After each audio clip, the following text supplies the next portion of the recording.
पत्र पोड़ा आइटम तो बहुत खाई किंतु ये पनीर पत्र पोड़ा केवे ट्राए करेंगे कि नहीं।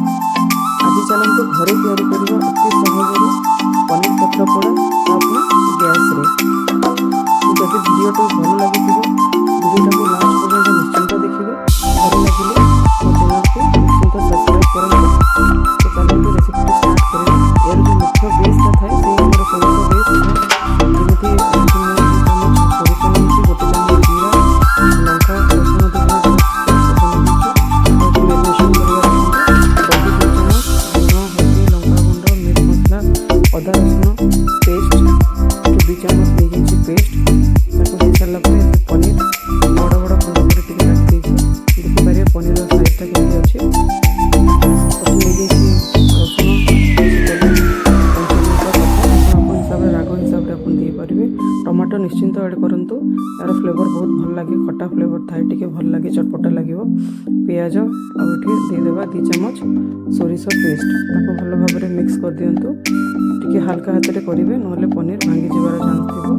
आपको भल भाव में मिसैला 10-15 मिनट मैरिनेट होगा छाड़ीदेव। 10-15 मिनट छाड़ीदे तार सब फ्लेवर भितर आसीज। लास्ट ऐड कर 2 चामच सोरिष तेल। ये देखो नहीं कदली पत्र पड़ला तार जो स्मेल बनने भी आप जापर कदली पत्र को हल्का टी सुखीदेव भांगी देव। तापर सोरिष तेल भल भाव में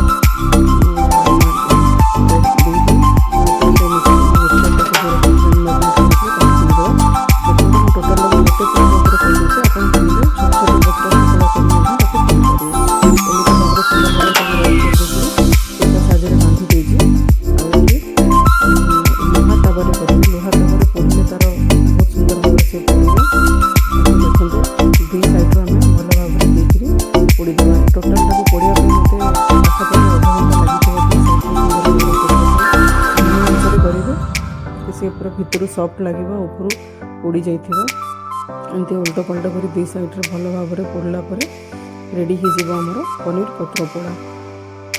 या निश्चिंत थे ट्राए करूँ। जदि भल लगे तेबे चैनल को सब्सक्राइब करेंगे। वीडियो को लाइक शेयर करने जमार भूलें। अति सहजरे देखो रेडी हो गला आमर पनीर पत्र पोड़ा। पत्रटा को खोलिक देखा बर्तमान भितर देखिपे केते सुंदर कलर आसी ऊपर बहुत बढ़िया से पोड़ी जाइए। आउ थे निश्चिंत कला पर ही आप जानीपारे एक्चुअली तार टेस्ट एत सुंदर चटपटा टेस्ट। देखो तो पनीर कलर केते सुंदर आसी। तो बहुत ही हेल्दी रेसिपी निश्चिंत थे घरे ट्राए करूँ। आ केमिति लगिला मते कमेंट माध्यम कहिबे निश्चिंत। पुणी देखा आउ एक रेसिपी सहित रही।